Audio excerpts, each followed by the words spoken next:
Give it one time for my man Jay. And story about Jack. Yeah.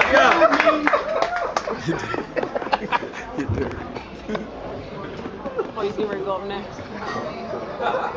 Salad.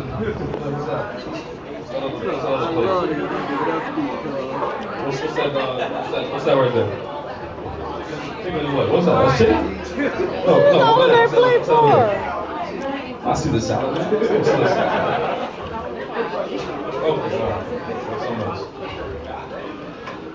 all right, next up we're gonna have man Jay, kind of short. All right, so next up we're gonna have we came up earlier to this thing, and he's gonna give y'all part 2 right now. So we're gonna have my man Quick come up and give y'all part 2. So give it up for Quick. Let's get him, Quick!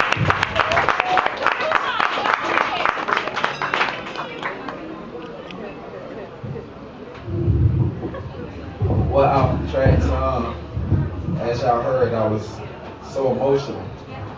Sitting back in the booth, Jay, man, Miss Brandy, you brought out some emotion in there. I gotta give you props on that. When I said I don't know, get nobody else no shine, but I appreciate it. Oh man, that was great, both of you all. I'm gonna go ahead and stick with part 2. Next week I'll come back with a couple of more for you all. This is AmbitiousLuv part 2. Hope y'all enjoy it.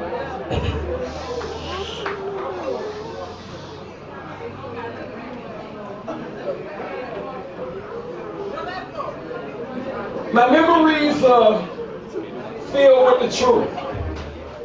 Ever since I made that decision to just leave and cut you loose, you see, I was only following the feeling I thought was right to do. To release you from those pains and those propositions too that I originally offered. To one day give you a daughter and junior me, or a same gender lookalike, one of you and me, and if I would just do what you said, and like you said, Quick, if you would just ever leave that situation where you in between me and her. But the crazy part to me is that shit, you wouldn't leave, you just waited patiently. With a focus, you were hoping that I never would have wrote this. Or better said, you probably wish I wrote it with a better motive and a progression elevating our status to something better. Instead, we end up taking a turn for the worse, and you said we're gonna be apart forever, is what you said. And you followed up with Quick, I cannot believe you that. Nico, I've been dedicated to you. Did you forget? And I didn't. And I never will, but this feeling on the inside of me kept telling me, how you keep a queen in a prison, bro? Be real, man. Let her go. So that's just what I did.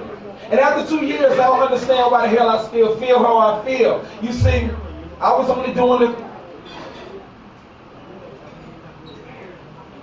only acting in the situation of what, like when folks go to cop vehicles from dealerships. I guess I should have just read the fine print before I switched gears. And I released you to those wolves and those vultures with intentions.